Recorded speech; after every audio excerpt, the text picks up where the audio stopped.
大家好，歡迎大家收睇我哋嘅節目。睇片之前呢，麻煩大家俾個 like 支持下，多謝晒啊！大家好，歡迎大家收睇最快新聞頻道。各位觀眾，深夜時分本應係道路寧靜嘅時候，但喺香港嘅荃灣路卻發生咗一宗令人震驚嘅嚴重交通意外。呢種意外再次提醒大家，高速駕駛同魯莽切線嘅行為，可能喺一瞬間將平安嘅道路變成危險嘅戰場。根據可靠消息，前日即係5月24號凌晨2點50分左右，一架沿荃灣路往荃灣西方向行駛嘅私家車，途經柏傲灣對開位置嘅時候，為咗避開前方車輛，突然扭軚切入輪線，結果猛烈撞向一架貨車，導致貨車翻側，多人受傷。呢個場面經車 cam 捕捉到，畫面觸目驚心，值得大家深入了解同反思。事發當時路面情況相對暢通，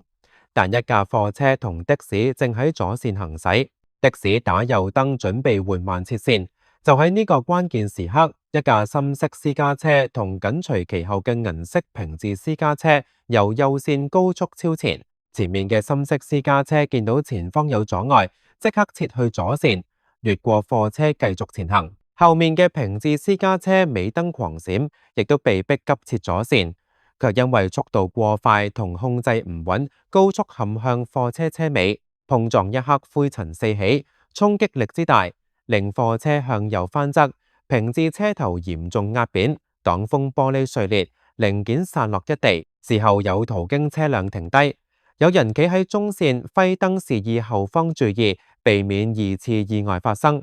呢段片段喺網上迅速流傳，網民紛紛留言批評呢種深夜狂飆行為完全罔顧他人安全。據警方初步調查，涉事平治私家車嘅23歲姓何男司機手部受傷，而貨車上2名持有身份證嘅非華裔男子亦告受傷，其中28歲貨車司機頭部、頸部同腰部受傷，40歲乘客則感到頭痛。3名傷者全部由救護車送往仁濟醫院治理，情況大致穩定。但呢類撞擊往往會留低後遺症，例如頸椎問題或者長期痛症，需要長時間康復。警方現正調查事故成因，包括2架私家車當時嘅行車速度是否有超速或者危險駕駛嘅情況，類似深夜高速切線導致翻車嘅意外，近年喺香港唔少見，值得大家警惕。回顧同類案件，香港道路上因為魯莽超車同切線引致嚴重碰撞嘅情況層出不窮。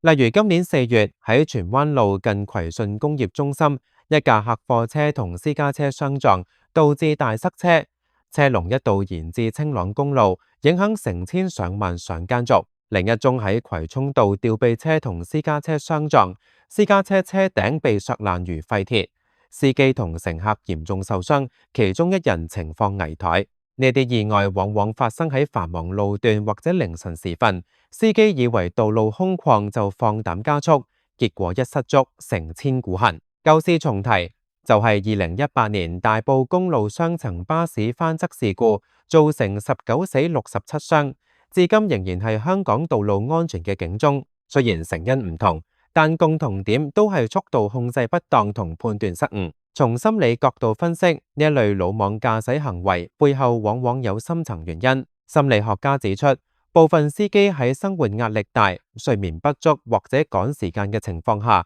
容易出現路怒或者衝動駕駛。深夜時分行車，生理節奏處於低谷，注意力容易分散，加上如果前面有車慢駛，就會產生急躁情緒，選擇冒險切線。研究顯示，長期工作壓力大嘅人士喺駕駛時，大腦嘅前額葉判斷功能可能減弱，容易低估風險。高速度帶嚟嘅腎上腺素衝擊，又會令人產生短暫嘅控制幻覺，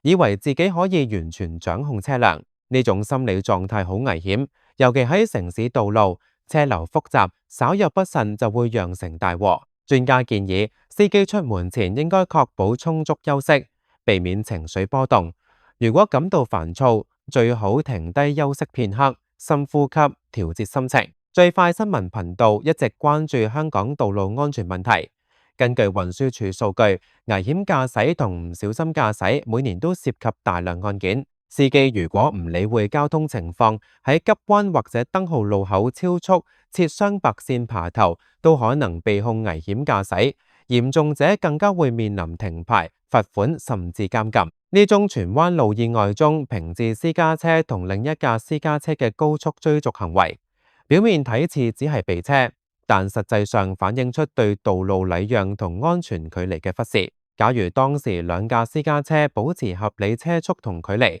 呢場悲劇完全可以避免。再講多幾宗類似舊案，讓大家有更全面認識。2026年3月，荃錦公路一架私家車失控撞欄鏟落引水道，4輪朝天司機輕傷獲救。另一宗喺九龍灣，平治私家車疑似油門誤當剎車，衝上行人路，釀成9人受傷。呢啲案例共通點係司機喺高壓或者疲勞狀態下判斷力下降。心理分析顯示，部分人習慣將工作或者生活挫折帶上路，透過高速駕駛宣洩情緒，但結果往往害人害己。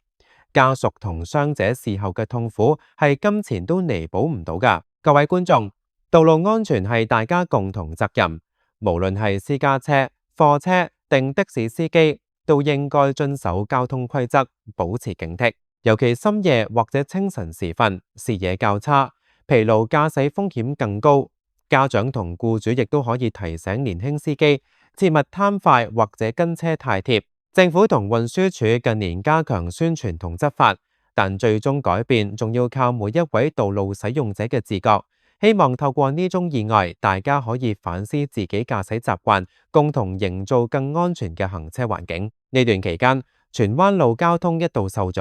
附近居民同上緊人士都受到影響，好彩傷者冇生命危險。但翻車嘅衝擊力提醒大家，車輛喺高速下嘅動能係極其可怕。平治車頭壓扁、貨車翻側嘅畫面，證明咗即使高級轎車都唔能夠抵擋魯莽行為嘅後果。警方現正詳細檢視車 cam 同現場證據，相信好快會有進一步行動。總括嚟講，呢宗荃灣路深夜車禍唔單止係交通意外，更係一個關於責任同心理管理嘅教訓。司機朋友們記住，安全第一，生命只有一次。希望傷者早日康復，亦都希望類似意外唔會再發生。呢個話題仲有好多值得探討嘅地方，例如如何改善道路設計、加強司機培訓同心理輔導。最快新聞頻道會繼續跟進相關發展，為大家帶嚟最新可靠消息。各位觀眾，呢段新聞為你報道到呢度，我哋下次再見。